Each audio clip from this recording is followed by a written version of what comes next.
Do you ever notice how your mind suddenly becomes the loudest when everything else is quiet? Yeah, especially at night.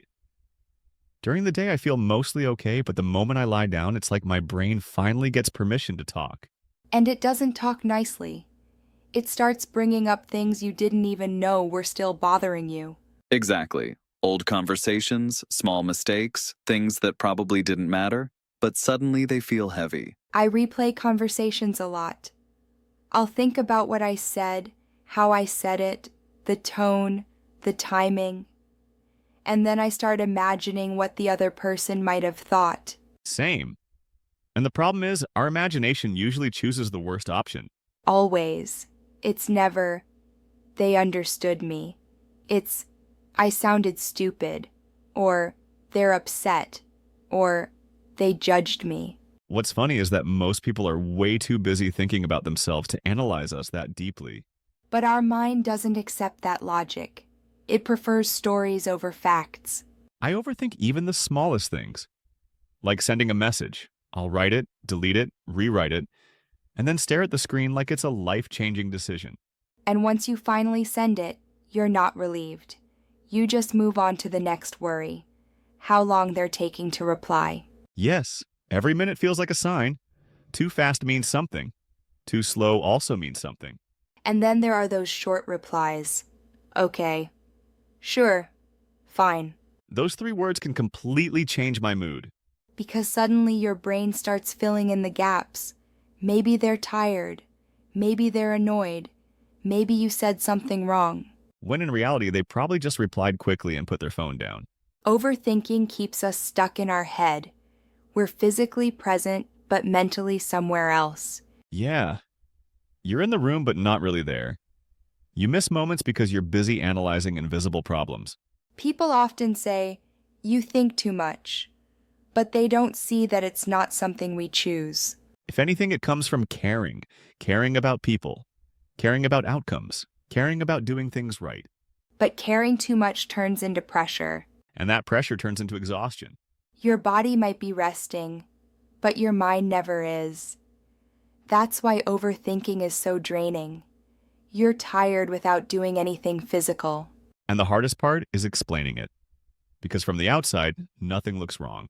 But inside, you're having hundreds of conversations that never actually happen. You're preparing for situations that may never come. And slowly, that becomes your normal. I think a lot of people don't even realize they're overthinking. They just think this is how life feels. I think overthinking starts much earlier than we expect. It's not something that suddenly appears in adulthood, and it's not just a personality trait like people say. When I really look at it, it feels more like a habit that slowly forms over time, especially when you grow up in an environment where being careful mattered more than being free. When mistakes were noticed quickly, when words had consequences, when silence sometimes felt safer than expression, so you learn to pause before speaking, then you learn to replay what you said. And eventually, that pause turns into constant monitoring of yourself, your tone, your reactions, your emotions. Overthinking becomes the way you survive situations emotionally. Not because you want to, but because at some point, it worked. Yes. And I think that's the part people don't understand. They assume overthinking is just negativity or insecurity. But for many people, it was actually a skill once. A skill that helped them avoid conflict, embarrassment, rejection, or emotional pain. When you've experienced being misunderstood, or judged too quickly, or made to feel like your feelings were too much, your mind learns to stay alert. It starts scanning situations before they happen, trying to predict reactions, trying to soften outcomes, and slowly, without realizing it, you stop reacting naturally. You start reacting strategically. That's when thinking replaces feeling. Exactly. And what stays with you isn't just the memory of those moments, it's the emotional lesson they left behind. Your brain remembers how it felt to be embarrassed, to be rejected, to feel unsafe emotionally. So now, it tries to prevent that feeling from happening again, even if the current situation is completely different. That's why overthinking often shows up in small moments that don't seem important on the surface. A message, a tone, a look, because the mind isn't reacting to the present, it's reacting to the past. I also think people pleasing plays a huge role, and it's something many of us don't even realize we're doing.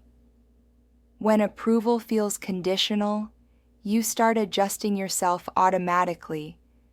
You listen more than you speak. You sense moods before words are spoken. You try to be easy, understanding, low maintenance. And while that might make relationships smoother on the outside, it creates a lot of noise on the inside, because you're constantly asking yourself, was that okay? Did I say too much? Did I make them uncomfortable? Those questions don't come from weakness, they come from learned awareness. And awareness can slowly turn into self-distrust. At some point, you stop trusting your first reaction. You question your emotions before allowing yourself to feel them. You tell yourself to calm down, to think again, to look at it from every angle, not because you're wise, but because you're afraid of being wrong. So overthinking becomes a way to delay decisions, delay emotions, delay vulnerability. It feels safer to stay in your head than to fully step into the moment. There's also this illusion of control that overthinking gives us. When you analyze every possible outcome, it feels like you're preparing yourself. Like if you think enough, nothing will hurt as much. But the truth is, no amount of thinking can remove uncertainty. Life still surprises you. People still disappoint you. Things still go wrong. And yet, the mind keeps trying, because uncertainty feels unbearable when you've learned that mistakes come with consequences. Yes. And in a world where everything is constantly visible, especially through social media, that pressure becomes heavier. You see other people's confidence, their progress, their clarity, and even though you know it's curated, you still compare. You compare your confusion to their certainty, your slow growth to their visible success, and that comparison feeds overthinking even more. Am I behind? Did I choose the wrong path? Should I be doing more? What makes this difficult is that none of these questions have clear answers. So the mind keeps circling them, hoping that one day, thinking harder, will finally bring peace. But peace doesn't come from answers alone. Sometimes it comes from understanding why your mind learned to operate this way in the first place. And when you realize that overthinking wasn't created to hurt you but to protect you, something shifts. You stop seeing your mind as the enemy. You start seeing it as something tired, something that has been working overtime for years. That realization doesn't make overthinking disappear overnight, but it softens it. And sometimes softness is where healing actually begins. What people rarely talk about is the cost of overthinking. Not the obvious one, like feeling stressed or anxious sometimes, but the slow, invisible cost that builds over years. Overthinking slowly teaches you to hesitate before living, before making decisions, before expressing yourself, before taking emotional risks. You start needing certainty before movement, and since certainty almost never comes, you stay stuck longer than you should. It affects the smallest parts of life first. You delay replies because you want the perfect words. You avoid conversations because you don't want to explain yourself incorrectly. You postpone decisions because you're afraid of choosing the wrong version of yourself. And over time, those small delays turn into a pattern, a life lived in preparation rather than participation. I think one of the heaviest effects is how overthinking slowly changes your relationship with yourself. When you constantly question your thoughts, emotions, and reactions, you stop trusting them. You second-guess joy. You analyze sadness instead of feeling it. You look for logic even in moments that simply need compassion. And without realizing it, you distance yourself from your own inner voice. That distance creates anxiety, but not always the loud kind. Sometimes it's quiet. It shows up as constant tension in your body, a feeling of being on edge, even when nothing is happening. A sense that you should be doing something, fixing something, thinking something through even when life is calm. Yes. And because it's quiet, it often goes unnoticed. People see you as thoughtful, responsible, self-aware. They don't see the mental exhaustion that comes from never fully resting, from never letting a moment simply be what it is, from constantly scanning for meaning, mistakes, or future consequences. Overthinking also affects how we connect with others. When you analyze every interaction, you're never fully present in it. You're half in the conversation and half outside of it, watching yourself from a distance.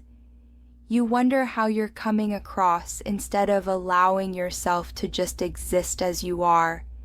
And that creates a subtle wall, not because you don't want closeness, but because closeness feels risky when everything is overanalyzed. That's why many overthinkers feel lonely even when they're not alone. They're surrounded by people, but mentally separated by constant self-monitoring. It's hard to feel truly seen when you're busy editing yourself in real time.